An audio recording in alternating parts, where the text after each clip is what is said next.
आप देख रहे हैं श्री हरि कृपा आश्रम चैनल। संस्थापक स्वामी श्री हरि चैतन्य पुरी जी महाराज।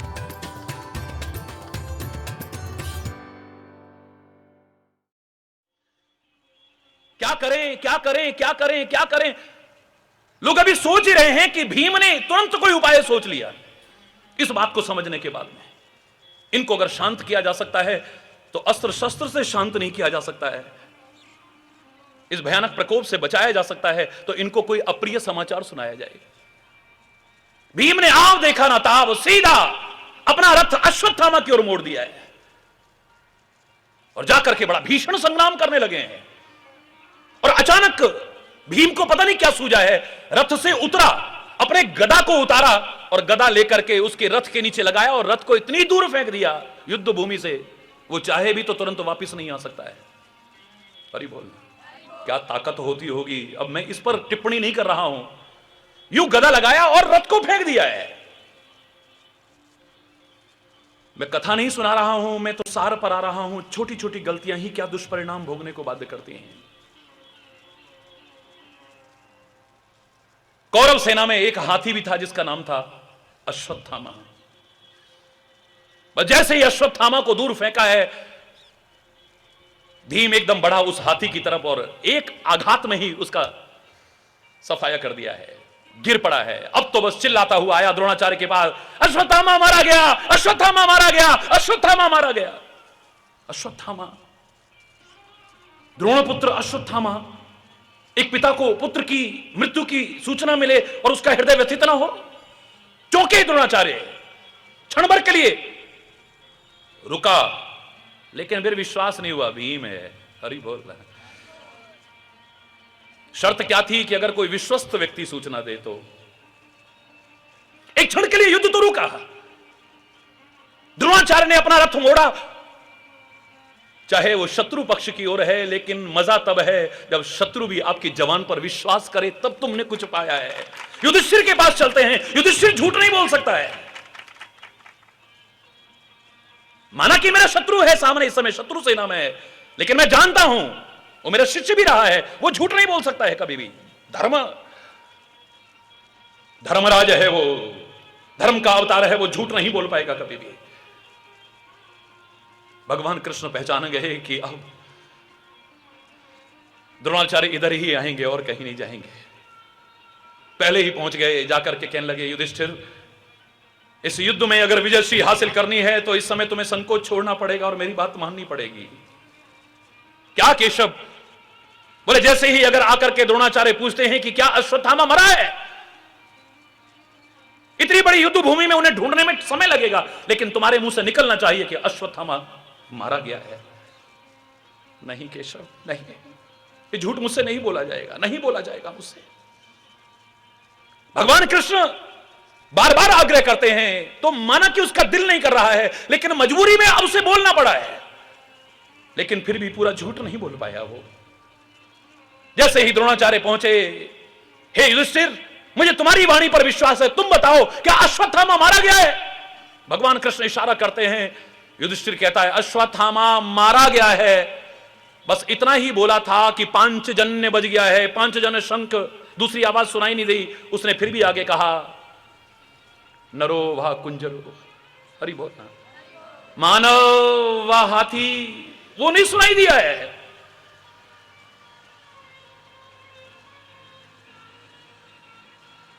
युधिष्ठिर का इतिहास अगर पढ़ के देखें युद्ध भूमि का, तो उसकी 4 उंगल ऊपर रथ चला करता था। कहते हैं जमीन पर पहिए नहीं रहते थे उसके। काहे के कारण? सत्यनिष्ठता के कारण। उसकी सत्यनिष्ठता के कारण युधिष्ठिर का धर्म, वो जो रथ था वो 4 अंगुल जमीन से ऊपर रहा करता था। लेकिन आज जैसे ही झूठ बोला है, रथ तुरंत जमीन पर आ गया है। उसके धर्म का प्रभाव खत्म हो गया है। एक सामान्य और रथों की तरह उसका रथ चल रहा है। और यहां तक क्या कहूं, जब वो स्वर्ग की ओर सशरीर जाने लगा है, तो इसी झूठ के कारण उसे नरक का भी मुख देखना पड़ा है, नरक का भी दर्शन करना पड़ा है। जब ऐसों के साथ ऐसा होगा तो तुम्हारे जीवन में क्या फल भोगना पड़ेगा। झूठे झूठे झूठ का, थोड़े थोड़ी गलतियों का, थोड़े थोड़े छोटी सी गलती का क्या दोष? हालांकि दिल से नहीं की है उसने, तो अपनी तरफ से सही सही बोल दिया है। फिर भी भगवान कृष्ण के कहने का, क्योंकि कृष्ण की बात टालना संभव नहीं था। भगवान कृष्ण कह रहे हैं तो, लेकिन फिर भी बोल गया है। भगवान कृष्ण ने पांचजन्य शंख जो जोर से बजा दिया, उसकी ध्वनि में वो सुनाई नहीं दिया है, एक अलग विषय है। लेकिन भ्रमित करने वाला संदेश तो था ही, भ्रमात्मक बात तो कही ही, संशयात्मक बात तो कही ही, धोखा देने वाली बात तो कही ही, चाहे किसी प्रकार से भी कही है, उसका फल युधिष्ठिर जैसों को भोगना पड़ता है। अगर हम भी जीवन में छोटी छोटी गलतियां भी करेंगे, उसका फल अवश्य भोगना पड़ेगा। हमारा जीवन रथ फिर उतनी सुगमता से आगे नहीं बढ़ेगा, याद रखना। बिल्कुल सामान्य प्राणियों की तरह हमारा जीवन हो जाएगा। फिर छोटी छोटी गलतियां हैं। महाराजा परीक्षित कितने धर्मात्मा हैं सब जानते हैं, कितने सत्यनिष्ठ हैं सब जानते हैं, कितने पुण्यात्मा हैं सब जानते हैं। राजा परीक्षित कोई मामूली नहीं, जिनके समय काल में ही कलयुग प्रारंभ हुआ है। आज जंगल में शिकार खेलने गए हैं, शिकार खेलने हैं। जंगल में जब शिकार खेलने गए, एक हिरण के पीछे भागते भागते भूख प्यास से व्याकुल हो गए, गर्मी से पीड़ित हो गए हैं। उस तड़फन में, भूख और प्यास की, ऋषि की कुटिया में प्रवेश किया है, पानी पीने के उद्देश्य से प्रवेश किया है। ऋषि ध्यान मग्न है, आवाज लगाई है कि मुझे जल पिलाओ, मैं बहुत प्यासा हूं, लेकिन ध्यान टूटा नहीं। इन्हें अपना अपमान लगाया है। अगर ये अंतर्यामी है तो इनको तो आंख बंद में भी पता लग जाना चाहिए था कि मैं यहां पर खड़ा हूं और मैं भूखा प्यासा हूं। कलयुग का प्रभाव राजा परीक्षित पर प्रवेश करता है और उसने क्या किया, ऋषि के गले में मरा हुआ सांप डाल दिया है। ऋषि का ध्यान फिर भी नहीं टूटा है। कुछ ऋषि कुमार वहां पर खेल रहे थे, उन्होंने जाकर के नदी के किनारे, जहां इनका पुत्र था ऋषि का, उससे जाकर के कहा कि तुम्हारे पिता का अपमान किया जा रहा है। राजा परीक्षित ने आकर के उसका अपमान किया है, उनके गले में मरा हुआ सर्प डाल दिया है, आश्रम की मर्यादा को भंग करने की कोशिश की है, ऋषि परंपरा की मर्यादा को भंग करने की कोशिश की है, अधार्मिक कृत्य हुआ है। ऋषि कुमार आया, आकर के श्राप दिया, जाओ, तक्षक के काटने पर ही, तक्षक सर्प के काटने पर ही 7 में तुम्हारी मृत्यु हो जाएगी। ऋषि की आंखें खुली। राजा परीक्षित जा चुके थे और पता चला कि ऋषि कुमार ने, ऋषि पुत्र ने ऐसा ऐसा श्राप दिया है। डांटा उसे, गलत किया है तुमने बेटा। एकमात्र धर्मात्मा चक्रवर्ती सम्राट महाराजा परीक्षित यहां पर पधारे, ये हमारे आश्रम की शान है। सामान्य राजा नहीं, परम धर्मात्मा राजा। ये तुमने उचित नहीं किया है उसे मृत्यु का श्राप दे करके। मैं बात, पूरी कथा नहीं सुना रहा हूं। जब ऐसे धर्मात्मा राजा ने भी अगर जरा सा अपराध किया है, इतिहास साक्षी है कि 7 दिन के अंदर उसकी मृत्यु हुई। यह बात अलग है कि उसने अपनी मृत्यु को संवारा है, मृत्यु को बिगाड़ने की कोशिश नहीं की है। भागवत की कथा जो तुम्हारे सामने आज आई है इस रूप में, यह अलग बात है कि समय से जागरूक हो गया है। हमें तो एहसास है कि क्षण भंगुर जीवन की कलिका, कल प्रातः को जाने खिली ना खिली, मलयागिरि की सुच शीतल मंद सुगंध समीर चली ना चली, कलिकाल कुठार लिए फिरता तन नम्र है चोट झली न झली, भजले हरि नाम हरि रसना फिर अंत समय को हिली ना हिली। क्षण भंगुर जीवन है, एक क्षण का भरोसा नहीं। यही कहते सुने, हाँ अभी अभी तो हम उससे मिलके आए थे, ये क्या हो गया? महाराज जी आप तो सारा दिन पैदल चल रहे थे, आज चर्चा चल रही थी, हम हैरान थे कि आपने क्यों कहा कि स्कूटर ला करके दो। जाओ सामने से स्कूटर लाओ, मैं स्कूटर पे बैठ के जाऊंगा। और महाराज जी जिस समय आप कह रहे थे उसी समय स्कूटर उनका, हरि बोलना। सामने से चौहान जी ने कहा हमारी मोटरसाइकिल, आपने कहा नहीं उसमें नहीं बैठूंगा, स्कूटर पे बैठना है, हरि बोलना। एक क्षण में क्या, ये तो परमात्मा की कृपा है जो रक्षा हो गई, एक अलग विषय है। क्योंकि संत गुरु और परमात्मा शरीर से यहां है तो ये मत सोचना कि खाली तुम्हारे सामने है, संत, गुरु और परमात्मा तो जहां कोई पुकारेगा वो वहीं पर मौजूद होते हैं, इशारा कर देते हैं, इशारा कर, समझने वाला होना चाहिए। अभी बहस कर रहे थे आप महाराज जिस समय स्कूटर के लिए जिद क्यों कर रहे थे, जिस समय उनका स्कूटर एक्सीडेंट हो रहा था तो, और कमाल है स्कूटर को भी खरोंच नहीं आई है, उनका भी जीवन बच गया है। अरे बोल, मैं इसमें कोई, आप इसे अन्यथा ना लेके मैं किसी और रूप में वर्णन कर रहा हूं, लेकिन मैं ये कह रहा हूं कि आदमी यही चर्चा करता मिलेगा, एक क्षण बाद ऐसा, एक क्षण बाद हाँ अभी अभी तो ठीक ठाक थे वहां पे, अब ये घटना हो गई, अभी अभी तो ठीक थे, अब ऐसा हो गया, अभी अभी तो ठीक थे, ऐसा हो गया, अभी तो फोन पर बात हो रही थी हमारी। भगवान सबको सकुशल रखे, मैं प्रार्थना करता हूं, आप सबका सुखी, समृद्ध, खुशहाल और लंबा जीवन रहे, मैं कामना करता हूं। लेकिन आश्चर्य है, राजा परीक्षित ने पता लगने के बाद कि 7 दिन में मेरी मृत्यु होने वाली है, अपने 7 दिन का एक एक क्षण संवार लिया है। और हमारी भी 7 दिन में ही तो, इतवार से लेकर शनिवार तक 7 दिन ही होते हैं, इन 7 दिन के अंदर ही जब भी को गया है इसी में गया है, और जब भी जाएगा इसी में जाएगा। लेकिन हम अभी तक सतर्क क्यों नहीं, अपने जीवन को संवारने की कोशिश क्यों नहीं कर रहे? या तो 7 दिन नहीं, 7 घंटे नहीं, 7 मिनट नहीं, एक क्षण का भरोसा नहीं है जीवन का, फिर हम सतर्क नहीं हुए, एक अलग विषय हो गया। लेकिन राजा परीक्षित जैसे महान धर्मात्मा राजा को भी अपनी गलती का खामियाजा भोगना पड़ा है। किस कुल में है राजा परीक्षित, कोई मामूली नहीं है। अरे बोलना,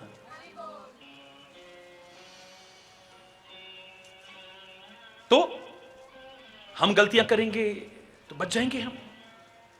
गलती किसी प्रकार की भी हो सकती है, किसी प्रकार की भी गलती हो सकती है। समझदार व्यक्ति गलती का एहसास कराने वाले का बुरा नहीं मानता है, एहसानमंद होता है। गलती का एहसास कराने वाले हितैषी तो क्या, कबीर जैसा महापुरुष तो कहता है, निंदक नियरे राखिए आंगन कुटी छवाए। अपने आलोचना करने वाले अगर अपने खर्चे पर भी रखने पड़े तो रखो, घबराओ मत। ये जो आलोचना कर रहे हैं, जब आलोचना करें तो ध्यान करना ये कमी हमारे अंदर है तो नहीं, अगर नहीं है तो परवाह मत करना, और है तो इसे सुधारना। अरे बिना तुम्हारी मेहनत के तुम्हारा जीवन साफ सुथरा बना जाए, उसके तो एहसानमंद हो जाइए आप। और उसमें भी अगर कोई महापुरुष मिल जाए, अगर कोई संत मिल जाए, अगर सदगुरु ऐसा मिल जाए जो हमारे जीवन को संवारना चाहता है, अहो भाग्य समझने चाहिए अपने, अहो भाग्य। आज तो चापलूसी करने वाले तो बहुत मिल जाएंगे, ठकुर सुहादी करने वाले तो बहुत मिल जाएंगे, तुम्हारे मन के अनुसार बोलने वाले तो बहुत मिल जाएंगे, तुमको रिझाने वाले, लुभाने वाले तो, और तुम्हारी जेब को ढीला करने वाले तो बहुत मिल जाएंगे। लेकिन तुम्हारे जीवन को संवारने वाले तो यदा कदा उसकी कृपा से मिलते, सौभाग्य समझिए अगर मिल जाते हैं। छोटी छोटी गलतियों ने किस किस का क्या क्या परिणाम किया है। सीता से कितनी छोटी गलती हुई है, क्या परिणाम हुआ है, परमात्मा से दूर हो गई है। सीता तो कभी दूर नहीं है, लेकिन सती साक्षात शक्ति स्वरूपा, महाशक्ति को मामूली नहीं, भगवान शंकर की अर्धांगिनी, गलती उससे भी हुई है तो उसका क्या परिणाम हुआ देखो। कोई कह रहा था कि दुर्गा पूजा चल रही है और रामायण की चर्चा भी आती है और उसकी भी चर्चा आती है, तो देवी भागवत पुराण क्यों नहीं होता है? अरे राम और देवी यद्यपि सभी एक हैं, लेकिन इनका तो बड़ा घनिष्ठ संबंध जुड़ा हुआ है। उस गलती की पुनरावृत्ति नहीं हुई है। सती वेश में अगर गलती हो गई है, राम की कथा सुनने में मन नहीं लग रहा था, उसके बाद राम के स्वरूप को देख करके पहचाना नहीं है, प्रणाम नहीं किया है, उससे भी भारी अपराध पति के वचनों पर विश्वास नहीं किया है, उससे भी भारी अपराध सीता का वेश धारण करके राम की परीक्षा लेने की कोशिश की है, उससे भी भारी अपराध अपने पति को मनाने की कोशिश नहीं की है। समाधि में बैठ गए हैं वो 87,000 वर्ष की, आंख खुली है तो फिर समझाने लगे, लेकिन फिर नहीं समझ रही है, कथा सुना रहे हैं फिर मन नहीं लग रहा है, ध्यान कहां जा रहा है, वो आकाश में विमान कहां जा रहे हैं ये, तेरे की कितनी प्यारी कथा सुना रहा हूं और इनका दिमाग, अरे बोलना, कितनी हितकारी कथा सुना रहा हूं, कितने कल्याण की कथा सुना रहा हूं, और इसका दिमाग कहां जा रहा है, देखो आंखें कहां जा रही हैं। इतनी गलतियां, इतना दुख झेलने के बाद भी ये संवार नहीं पा रही है। भगवान शंकर ने कथा बंद कर दी। बोले ये कोई जबरदस्ती की चीज थोड़ी है। शायद इसी सिद्धांत का तुलसी ने भी पालन किया है। वो कहता है यह है ना कहीं सठही हठशीलही, जो मन लाए न सुन हरि लीलही। सठ को मत सुनाना ये कथा, मेरी कथा का निरादर मत होने देना। सठ को मत सुनाना, हठशील को मत सुनाना जो अपनी बहस पर अड़ा रहे, और जो मन लगा करके कथा न सुने उसको जबरदस्ती सुनाने की कोशिश मत करना। कहिए ना क्रोलोभी क्रोधी कामी, जो ना भजई सचराचर स्वामी। राम कथा के तेई अधिकारी, राम तेई अधिकारी, जिनके सत्संगति अति प्यारी, जिनके सत्संगति अति। इतनी गलतियां हुई और उसका खामियाजा भोगना पड़ा। शक्ति कभी नष्ट हो सकती है, लेकिन शक्ति के विभिन्न स्वरूपों में एक सती के बारे में ही आप पढ़ते हो कि भस्म हो गई है। हरि बोल। संशयात्मा विनश्यति। हरि बोलना। क्या हालत हुई है, इतिहास साक्षी है। मुझे पूरी कथा सुनाने की आवश्यकता नहीं है, मैं तो जहां से जो अच्छा मिलता है वो ले लेता हूं। हरि बोलना। लेकिन अब जब पार्वती रूप में आई है तो रूप बदल गया है, रूप बदल गया है। देखो अब बचपन से तपस्या की है, भगवान शंकर को पाया है, और भगवान शंकर को जब पाया है तो बैठे हैं तो अब व्यर्थ चर्चा नहीं चल रही है। हे स्वामी, मेरे मन में पूर्व वाला संशय नहीं है, अब मैं जानना चाहती हूं श्री राम के बारे में। बस उनका इतना कहना था कि राम कथा हमारे बीच संसार के कल्याण के लिए सामने आ गई। भगवान शंकर के सबसे पहले रचनाकार भगवान शंकर हैं इस राम कथा के, और सबसे पहली श्रोता भी पार्वती है इस राम कथा की। तुलसीदास पट्टा देता है कि अब पार्वती को राम नाम से एलर्जी नहीं है, तब थी। अब तो जपी जे ही पिए संग भवानी। अब तो अपने पति के साथ में पार्वती भी रात दिन राम राम राम राम रटने की कोशिश करती है। और आपके सामने हैं, अनेक नवरात्रियों का वर्णन हमारे यहां मिलता है, लेकिन देश में 2 नवरात्रियां ही प्रमुखता से प्रचलित हुई। एक चैत्र की नवरात्रि जिसमें राम का जन्म होता है, राम का वहां भी अटूट संबंध जुड़ा है, और एक ये नवरात्रियां जिसमें राम विजय हासिल करके आते हैं। दशहरा आता है, धर्म के अधर्म पर विजय प्राप्त करते हैं, सत्य की असत्य पर विजय प्राप्त करते हैं, अच्छाई की बुराई पर विजय प्राप्त करके अवध में वापस लौटते हैं, अपने लक्ष्य को पूरा करते हैं। दोनों नवरात्रियों से श्री राम कथा का सीधा सीधा संबंध जुड़ा हुआ है। अब कोई किसी प्रकार का राम नाम के प्रति, रामचरित्र के प्रति संदेह मन में नहीं है, संदेह नहीं, जिज्ञासा जरूर रही है। अब तो विष्णु सहस्त्र नाम का पाठ भी करती है। हरि बोलना।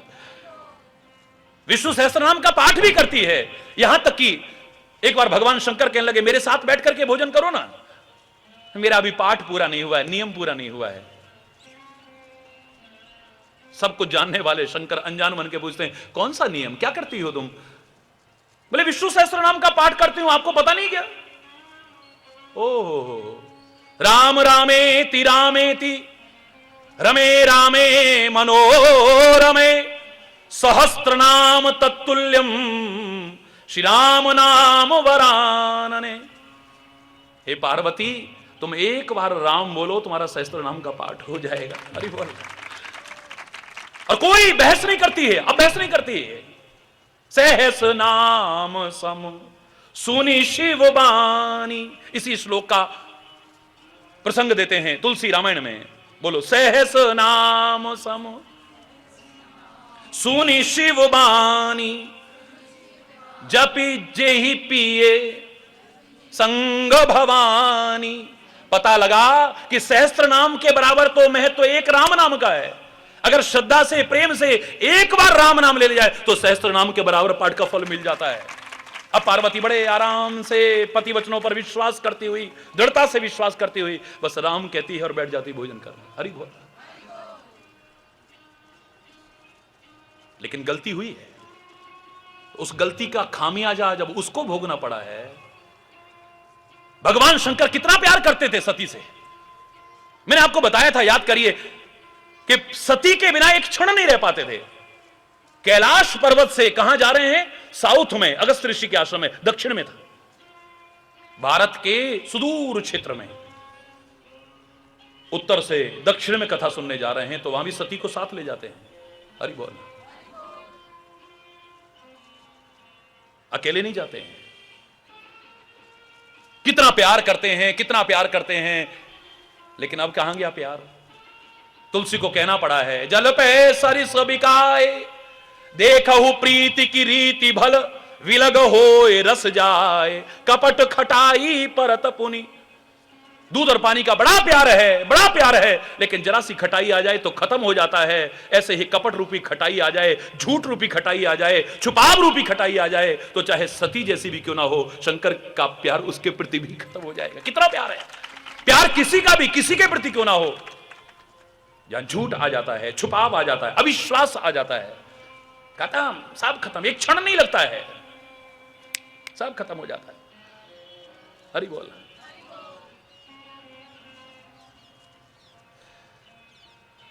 इतनी शक्ति, बार बार प्रार्थना करते रहना, इस 9 दिन में बार बार बोलना, इतनी शक्ति।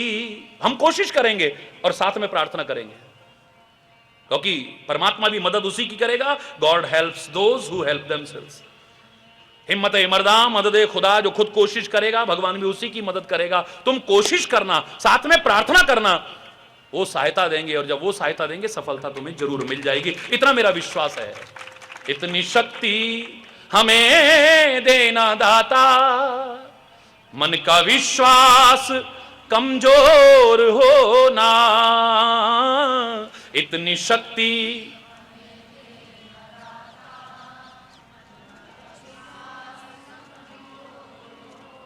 हम चले नेक रस्ते पे, हमसे भूल कर भी कोई भूल हो ना। इतनी शक्ति हमें देना दाता, मन का विश्वास, मन का विश्वास कमजोर होना।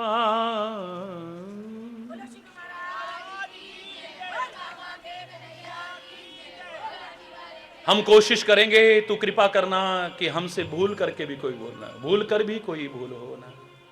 हरि बोल। गलती से भी हमसे कोई गलती ना हो जाए, जिसके कारण तेरा प्यार पाने के अधिकारी ना रह पाए हम, तेरी कृपा पाने के अधिकारी ना रह पाए हम। याद होगा पीछे जब रानीखेत में प्रवचन चला था तो एक ही विषय था कई दिन के प्रवचन में कि परमात्मा के पास प्यार भी है और मार भी है।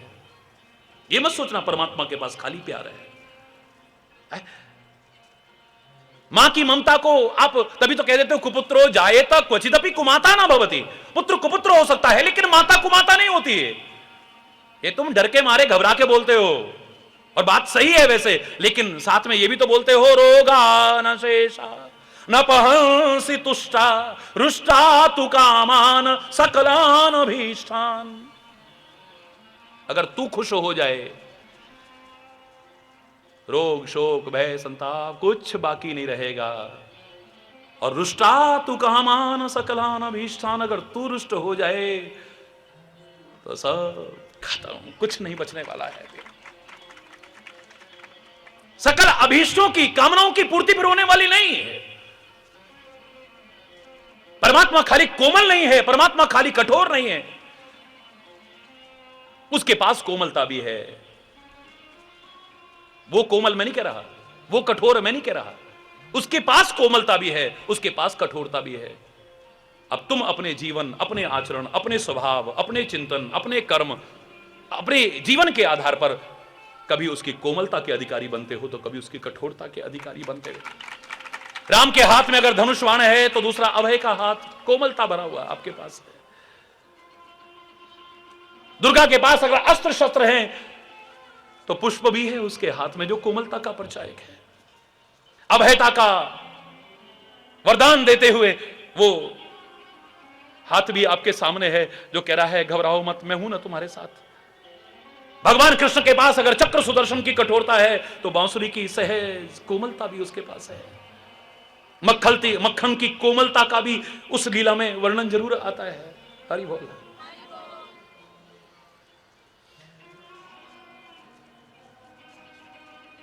शंकर के पास अगर त्रिशूल है कठोरता के रूप में, तीसरा प्रलयंकारी नेत्र है कठोरता के रूप में, वो नागों की माला, नरमुंडों की माला, शमशान की राख भयानकता, रौद्रता का परिचय देती है, तो उनकी आंखों को देखो तो पता चलता है कि वास्तव में है क्या अंदर। कर्पूर गौरम करुणावतारम संसार सारम भुजगेंद्रहारम। कर्पूर गौरम करुणावतारम, करुणा के अवतार नजर आएंगे तुम्हें, जहां करुणा और कृपा ही कृपा नजर आएगी। वहां कोमलता भी है, कठोरता भी है। तुम किसके अधिकारी बनते हो? अपने कर्मों के कारण। इट डिपेंड्स ऑन यू, आप पर निर्भर करता है। उसे दोष मत देना, हमारी बार इतने कठोर क्यों हो गए। कहते हो तुम दया के सागर, फिर क्यों खाली मेरी गागर। मूर्खतावश हम ऐसा कहते हैं, ये बिल्कुल मूर्खतापूर्ण चिंतन है। मेरी बात बने ना बने, हो जाओगे तुम बदनाम। हे राम हे राम, बड़ी देर भई, बड़ी देर भई, कब लोगे खबर मोरी राम, कब लोगे खबर मोरी राम। बड़ी देर, अरे देर कह रहा है, एक क्षण नहीं लगेगा, उसकी कृपा बरसने को तैयार है तेरी। एक क्षण नहीं लगेगा, लेकिन तेरे ऊपर निर्भर करता है तू वहां से क्या लेता है। तू सागर में से क्या सीपियां बटोर के लाता है या मोती बटोर करके लाता है, ये तेरे पर निर्भर। सागर के पास सब कुछ है, सागर तो बहुत छोटी चीज है। सागर को भी बनाने वाला वो महासागर मेरे परमात्मा के पास तो कृपा ही कृपा है। लेने वाले तो बनो तुम, लेकिन खाली कोमलता नहीं है। मैं अधूरी कथा नहीं करता कभी भी, अधूरी। पहली बात तो मैं कथा नहीं करता हूं, व्यावहारिकता बता रहा हूं आपको। मैं कोई व्यावसायिक कथावाचक तो नहीं हूं, मैं कथावाचकों की बुराई नहीं कर रहा हूं। धन्य है वो लोग, अपनी वाणी पवित्र करते हैं, औरों के कान पवित्र करते हैं, वातावरण पवित्र करते हैं। But I am not a professional कथावाचक। अरे बोलना, अधूरी बात मुझसे नहीं होगी। सीधे सीधे भगवान बड़े कोमल हैं, भगवान बड़े उदार हैं, मैं अपने लिए कह सकता हूं क्योंकि मैंने देखा वही है। उनकी कृपा से ही उस लायक बना हूं और उनकी कृपा ही कृपा का अधिकारी बना रहा हूं। औरों को भी बनाने की कोशिश कर रहा हूं उसकी कृपा से। हरि बोल। लेकिन तुम्हें मैं अधूरा चिंतन नहीं दूंगा, याद रखना। जहां शास्त्रों ने उसकी कोमलता का, करुणा का, वात्सल्य का वर्णन किया है, वहां पर कहा वज्रादपि कठोरानि। भगवान वज्र से भी कठोर हैं। वज्र कठोर नहीं है इतना जितना भगवान का हृदय कठोर है। हरि बोल। और पुष्प से भी कोमल हैं। तुलसी ने भी इसका अनुवाद, हर श्लोक का अनुवाद जिस जिसका है मैं कई बार बोला करता हूं, और अनुवाद ही है एक तरह से। भाषाबद्ध इदम चकार तुलसी दासस्तथा मानसम। भाषाबद्ध किया है, लेकिन अद्भुत ग्रंथ है। गागर में सागर मिल जाती है, इसलिए हम नमन करते हैं इस पवित्र ग्रंथ को। हरि बोल।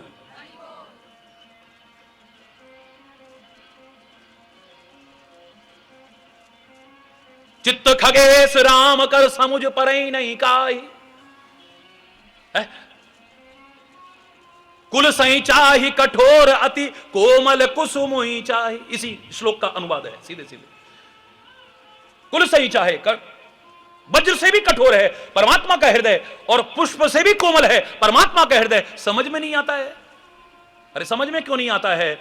जो अपना आचरण कोमलता के लायक बनता है उसे कोमलता मिलती है, जो कठोरता के लायक रखता है कठोरता मिलती है। दिव्येश्वर महादेव के मंदिर में प्रांगण में बैठे हो, उनकी आंचल में गोदी में बैठे हो, उत्तराखंड की इस पवित्र भूमि के आंचल में बैठे हुए हो। भोले बाबा कहते हो उन्हें, भोले भाले हैं हमारे शंकर।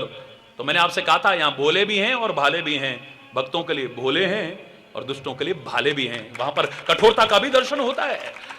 ये मत सोचिए आपकी खाली कोमलता कोमलता ही है उनके अंदर है। गुरु महाराज के पास कोमलता ही कोमलता हो, अरे बोलना, कठोरता भी, शायद कठोरता भी फीकी पड़ जाए, इतनी कठोरता भी है। याद रखना, अगर कठोर नहीं होंगे तो तुम्हारे दोषों को दूर नहीं कर पाएंगे। दुर्गा ने अगर धातु की खड़ग अपने हाथ में ली है दुष्टों के संहार के लिए, तो मेरा सदगुरु दुष्टता के संहार के लिए ज्ञान की खड़ग अपने हाथ में ले लेता है, विकारों का संहार करने के लिए ले लेता है। शंकर ने अगर त्रिशूल लिया है सृष्टि के संहार के लिए, सृष्टि नहीं, यहां दृष्टिकोण जो गलत बन गया है उसके संहार के लिए मेरा सदगुरु ज्ञान की खड़ग लेता है। काम क्रोध मद मत्सर चोर बड़े भारे, ज्ञान खड़ग लेकर में गुरु सब संहारे। कठोरता नहीं होगी तो तुम्हारा जीवन नहीं संवर पाएगा। उसका उद्देश्य नहीं है कठोरता, उसके पीछे भी कोमलता है। मां का दिल कितना कोमल होता है, बच्चा जरा सा बिल के जान निकलती है। खास तौर से जो बच्चा आश्रित हो, अभिमानी नहीं, जिसको अपना भरोसा है कि मैं अपना जीवन जी सकता हूं। मेरे को छोटा बच्चा मत समझो, अब उसके लिए मां उतना ध्यान नहीं रखेगी है? किस बच्चे का ज्यादा ध्यान रखेगी बोलो? जो मां के आश्रित है, निर्भर है, जो मां के जो निर्भर है, आश्रित है, जो उस पर जो प्यार होगा, उसका जो ध्यान होगा। इतना बड़ा होने पर नहीं रहता है, फिर रहेगा प्यार, रखेगी ध्यान, पर उतना नहीं। अब तो कहती बेटा ठीक है, अगर तुम्हें अच्छा नहीं लगता जाओ अपना अलग घर बसाओ, सब कुछ कर दिया तुम्हारे लिए, बहुत हो गया। हाँ, सारा किया धरा मिट्टी में मिला दिया, बताओ इसलिए पाल पोस के तुमको बड़ा करा था हमने। अब कलेजा पक्का कर लेती है, चाहे उसके भले के लिए कभी करती है, जाओ नहीं वहां पढ़ना बेटा, मन लगा के पढ़ना। चाहे अंदर एक दिन के लिए दूर नहीं कर सकती अपने बच्चे को, लेकिन कई कई साल के लिए भेज देती है, नौकरी के लिए भेज देती है, पढ़ने के लिए भेज देती है। कठोर करती है, कभी उस दुष्टता के कारण कठोर करती है, कभी किसी वजह से कठोर करती है। नहीं करती बोलो? मैं तो एक छोटे बच्चे की बात कर रहा हूं जिसका बहुत ध्यान रखती है।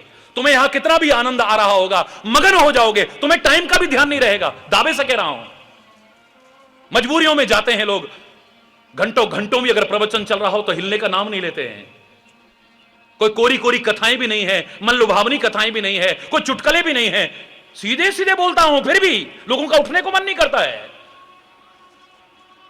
आपका मन लगा होगा यहां पे, लेकिन जिसका छोटा बच्चा घर में सोया होगा, अरे उठ ना गया हो, हाय रो ना रहा हो, कहीं चारपाई से गिर ना जाए, उसका ध्यान लगेगा यहां? बोलो, जोर से बोलो ना, ध्यान वहीं लगा रहेगा, क्योंकि उसका आश्रित बच्चा वहां है। जिसका आश्रित बच्चा वहां है उसका ध्यान वहां लगा रहेगा। यहां पर कितने भी कथा हो रही हो, कितना भी आनंद आ रहा हो, कहीं पर नाच गाने हो रहे हो, कहीं पर पार्टी हो रही हो, कुछ भी हो रहा हो, उसका ध्यान वहां लगा रहेगा।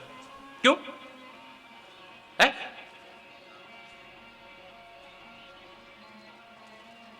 कितनी कोमलता रखती है, जरा बिलखता है तो उसकी जान निकलती है। अब बच्चा बोल तो पा नहीं रहा है बेचारा, अभी पता नहीं पेट में दर्द है, पता नहीं गले में दर्द है, पता नहीं माथे में दर्द है, बस वो अंदाजा लगाती है, उंगली यहां जा रही है तो यहां दर्द होगा, है हाथ बार बार यहां जा रहा है तो यहां दर्द होगा।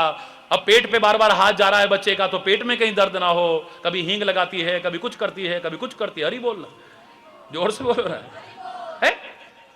जरा से दर्द से बिलख जाने वाली, व्यथित हो जाने वाली मां अगर बच्चे को कभी फोड़ा हो जाए तो डॉक्टर के पास लेके जाती है?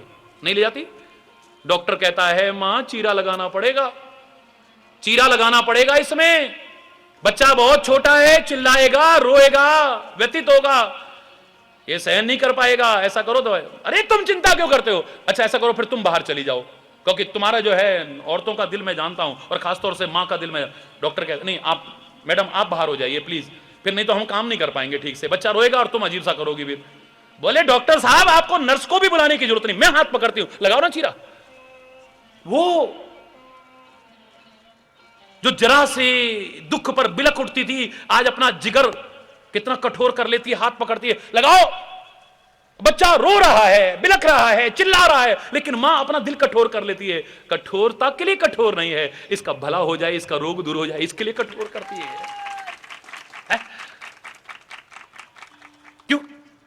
नहीं हो जाती कठोर? बोलो। अब बच्चे का दर्द भी उसको कुछ नहीं लग रहा है, उसका रोना धोने पर भी ध्यान नहीं जा रहा। चुप, बस बेटा, बस बस, अब हो गया, बस हो गया बेटा। आंखें अंदर रोना आ रहा है लेकिन आंख के ऊपर नहीं आने दे रही है। इतना कठोर कर लेती है अपने दिल को। मेरा परमात्मा भी तो हमारी मां है। सबसे पहले हम उसे कहते ही मां है, त्वमेव माता, तुम ही हो माता मोरे, तुम प्रभु रूपितु माता। मां कहते हैं सब लोग। माता पिता स्वामी सखा, जिनके सब तुम तात।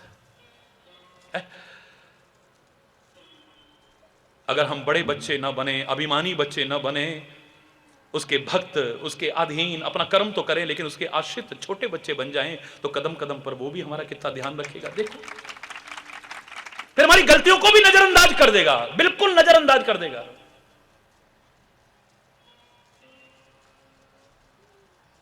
नफरत नहीं करेगा हमसे, हमारी गंदगी से भी नफरत नहीं करेगा, हमारी बुराइयों से भी नफरत नहीं करेगा।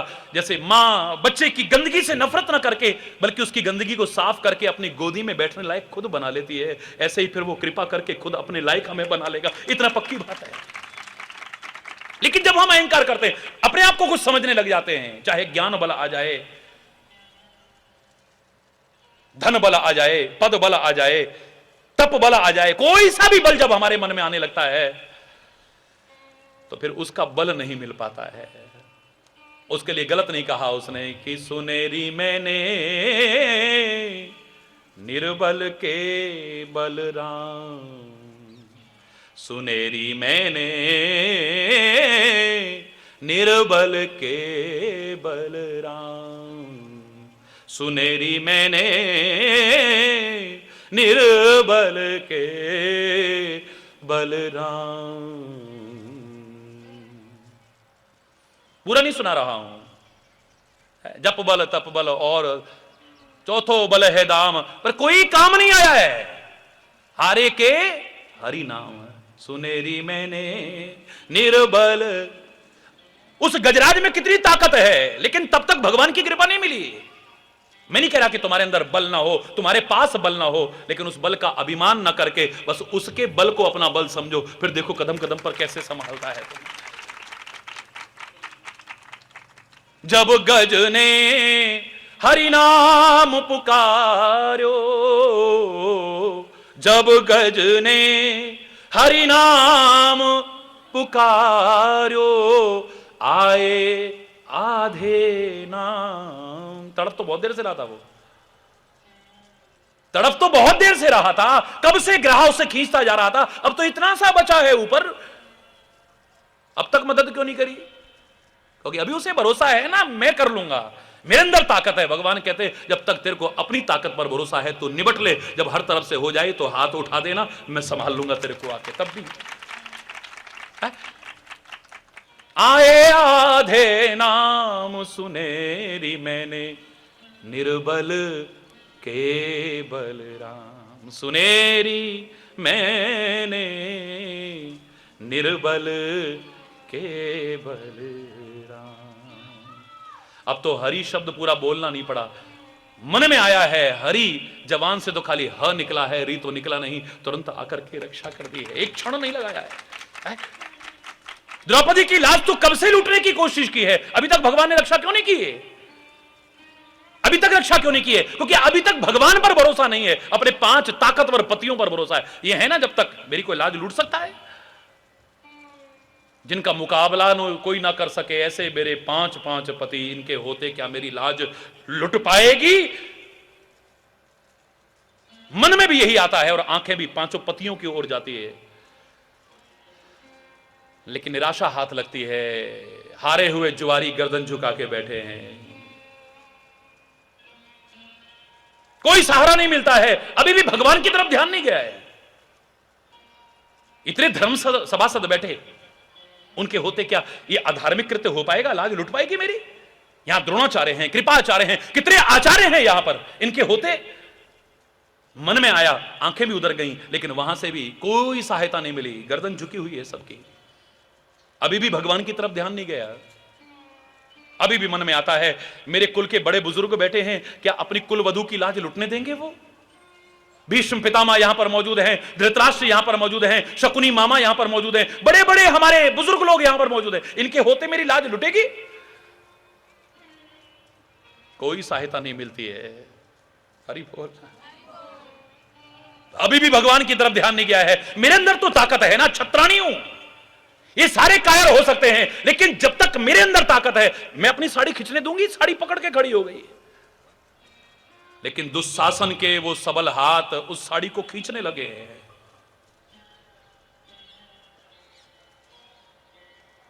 हाथों से जब साड़ी खिसकने लगी है और लगा कि अब नग्न ही न हो जाऊं, क्योंकि एक वस्त्र में लिपटी हुई है काली, रजस्वला नारी है। हाथ उठा दिए हैं अब, हे केशव, हे माधव, हे गोविंद, हे मुकुंद, हे द्वारिकावासी, अब तो मेरी लाज बचा सकता है तो तू ही बचा सकता है। अभी कहना तो बहुत दूर था, उससे पहले ही भगवान वस्त्र का रूप ही धारण कर लेते हैं। लोगों को पता ही नहीं लग रहा है कि साड़ी का खेल क्या हो रहा है। आप इतिहास उठा करके देख के बताइए ना, कौन सी फैक्ट्री का बना हुआ कपड़ा था वो, जो इतना लंबा थान, जो आज तक दुनिया में कहीं नहीं बन पाया, अभी तक 5,500 वर्षों में नहीं बन पाया है।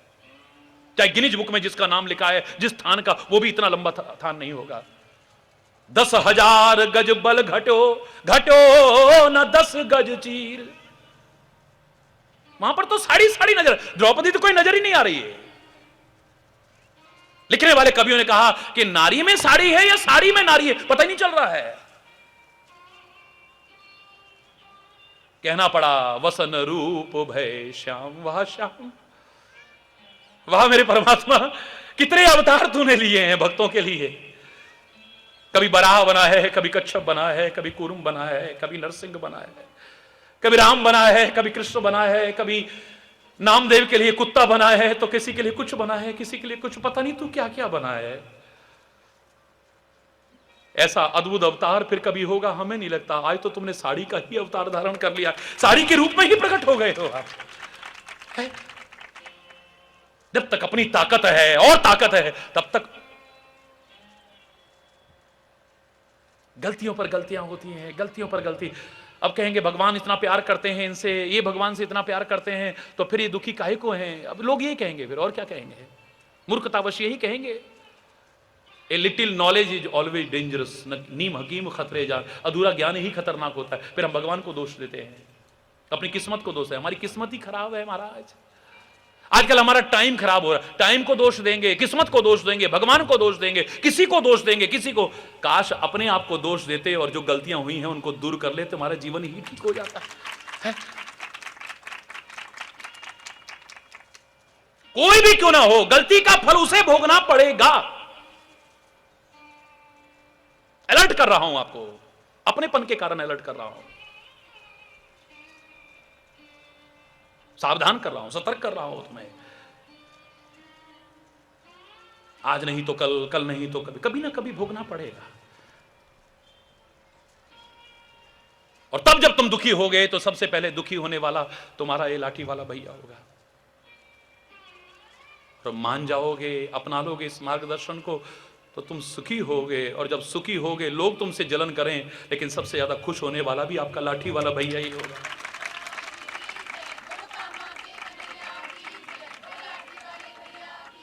आपको इस प्रवचन के बीच में कभी कभी आपके रोग को दूर करने के लिए बहुत अच्छी अच्छी मीठी मीठी गोलियां भी मिलेंगी आपको, बहुत मीठी मीठी गोलियां भी मिलेंगी। रोग के अनुरूप, क्योंकि हर एक का रोग एक जैसा नहीं है, सबको एक रस्सी से नहीं नाप सकते हैं। किसी का रोग कोई है, किसी का रोग कोई है, किसी का रोग कोई है, लेकिन हर रोग की औषधि आएगी, इसमें याद करना। हर रोग की औषधि आएगी, हर एक का उपचार यहां पर आपको नजर आएगा।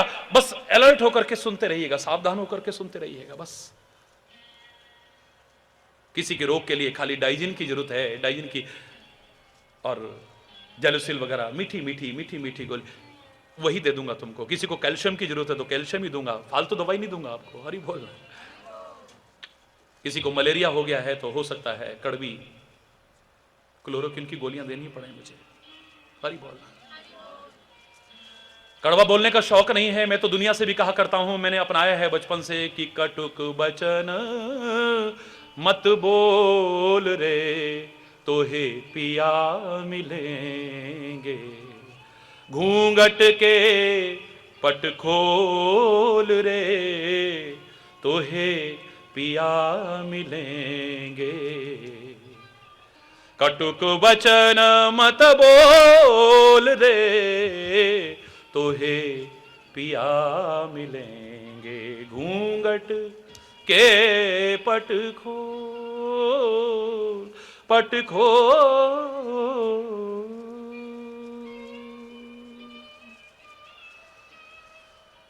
लेकिन कभी कभी गड़बी खोली देनी पड़ेगी।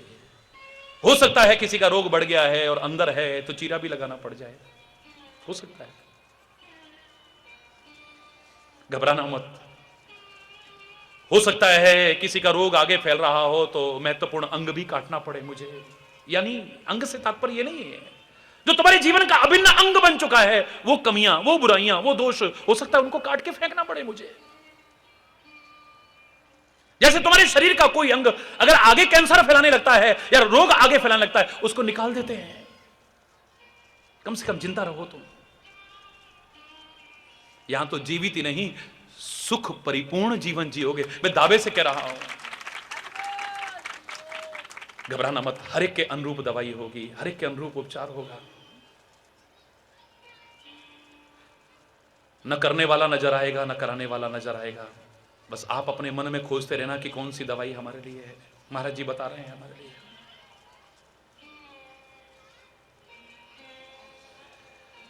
अपना लेना जीवन में और सुखी समृद्ध खुशहाल जीवन जीना, इसी कामना के साथ अगर कोई गलत शब्द निकला हो आज उसके लिए क्षमा चाहता हुआ अपनी वाणी को विराम दूंगा।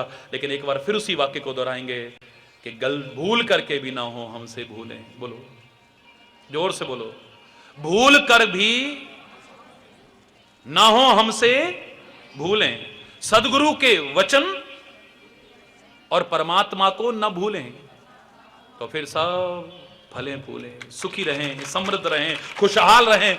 मैं कामना करता हूं और ये शुभ कामना शुभ आशीर्वाद में बदल जाएगी अगर तुम इसे अपने जीवन में अपना लोगे तो। शुभ कामना तो कब से होती आई है, लेकिन शुभ कामना पूरी होगी नहीं होगी ये गारंटी नहीं है, ये तुम्हारे पर निर्भर करता है। कब से हमारे वेद करते रहे, पुराण करते रहे, गुरु ग्रंथ करते रहे, कुरान करती रही, बाइबल करती रही, संत महापुरुष ऋषि मुनि करते रहे। सर्वे भवन्तु सुखिनः, सर्वे सन्तु निरामया, सर्वे भद्राणि पश्यन्तु माँ कश्चित् दुःख भावे, नानक नाम चढ़दी कला, तेरे पाणे सर्वत दा भला। सबका भला हो पर सबका नहीं हो पा रहा है। हरि बोल। कामना नहीं करनी चाहिए। इन महापुरुषों ने कहा अगर करनी ही है तो शुभ कामना करो, मंगलमय कामना करो। लेकिन शुभ कामना में और शुभ आशीर्वाद में there is a lots and lots of difference, बहुत बड़ा अंतर है। मात्र शुभ कामना के नहीं, शुभ आशीर्वाद के अधिकारी बन सको, ये भी कामना करता हूं, आपका आवाहन करता हूं। जय जय मां, जय जय मां, जय जय मां, जय जय मां।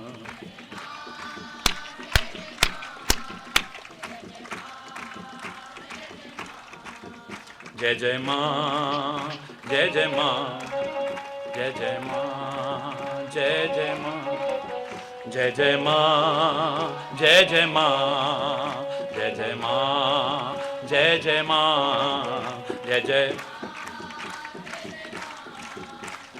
ऊपर। जय जय मां, जय जय मां, जय जय मां, जय जय मां।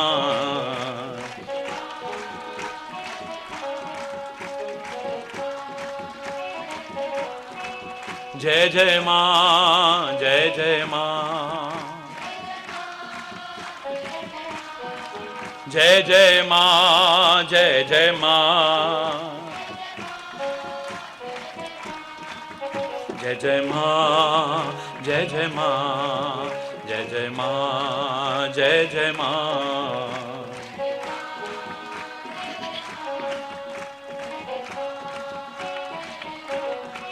जय जय मां, जय जय मां, जय जय मां, जय जय मां,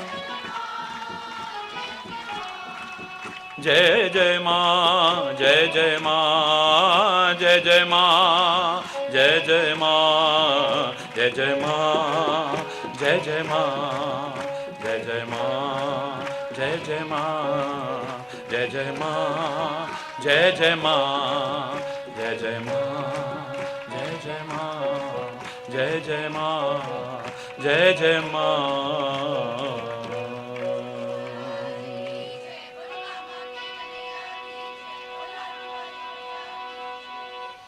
धर्म की, अधर्म का, प्राणियों में विश्व का, गौ माता की, भारत माता की, गंगा माता की, संत समाज की, भारत की देवियों की, भक्त समाज की।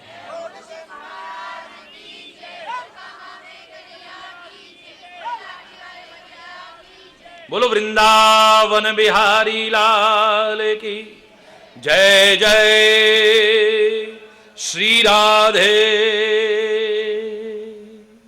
श्याम राम। हरि बोल, हरि बोल, हरि बोल।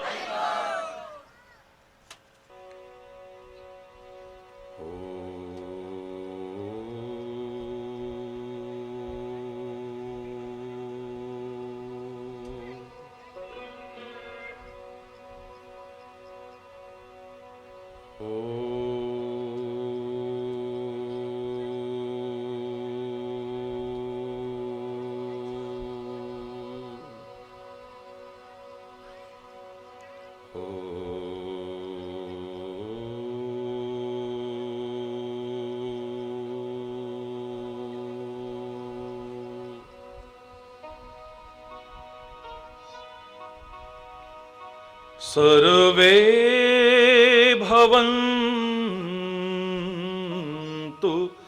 सुखिनः, सर्वे सन्तु निरामयाः,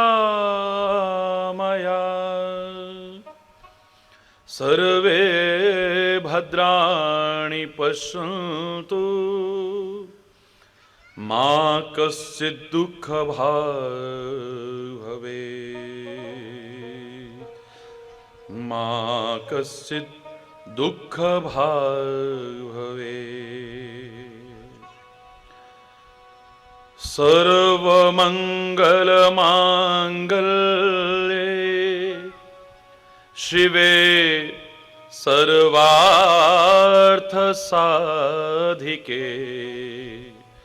शरण्ये त्र्यम्बके गौरी नारायणी नमोस्तुते।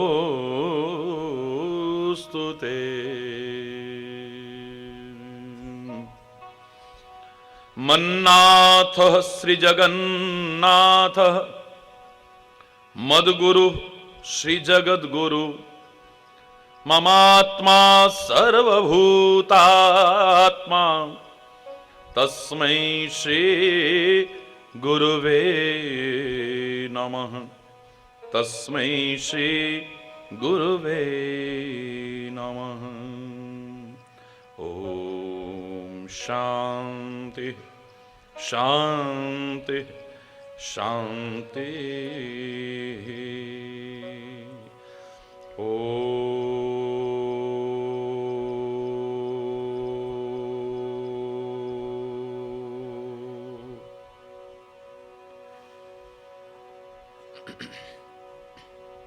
जय जय माँ, जय जय माँ, जय जय माँ, जय जय माँ।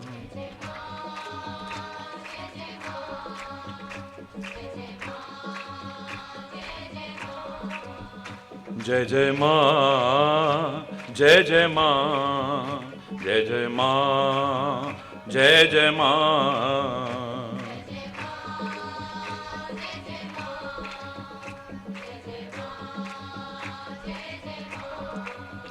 जय जय माँ, जय जय माँ,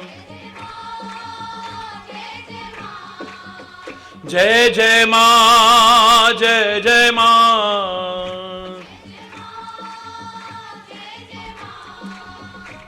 जय माँ, जय जय माँ, जय जय माँ, जय जय माँ। हरि बोल।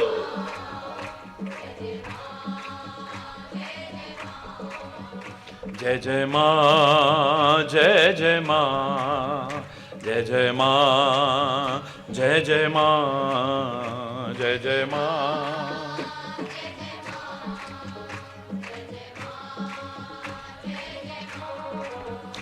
जय जय माँ, जय जय माँ, जय जय माँ, जय जय माँ, जय जय माँ, जय जय माँ, जय जय माँ, जय जय माँ, जय जय माँ।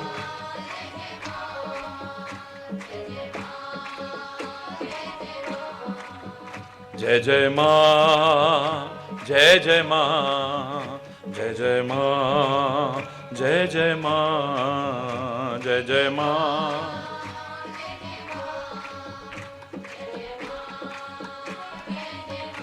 जय जय माँ,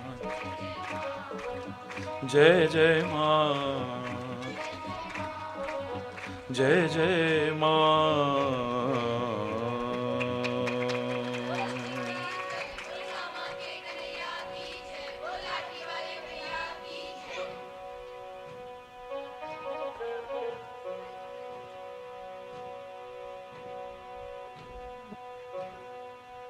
डरते रहो ये जिंदगी बेकार ना हो जाए। डरते रहो ये जिंदगी बेकार।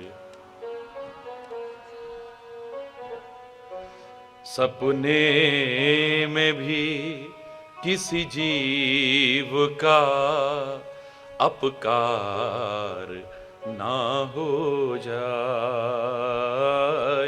सपने में भी किसी जीव का अपकार। डरते रहो यह जिंदगी बेकार ना हो जाए। डरते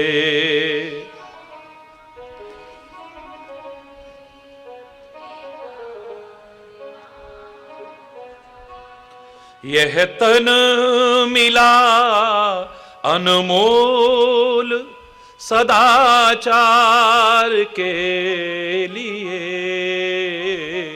यह तन मिला अनमोल सदाचार के लिए। विषयों में फंस के इससे अनाचार ना हो जाए। विषयों में फंस के इससे अनाचार ना हो जाए। डरते रहो यह जिंदगी बेकार ना हो जाए। डरते रहो यह जिंदगी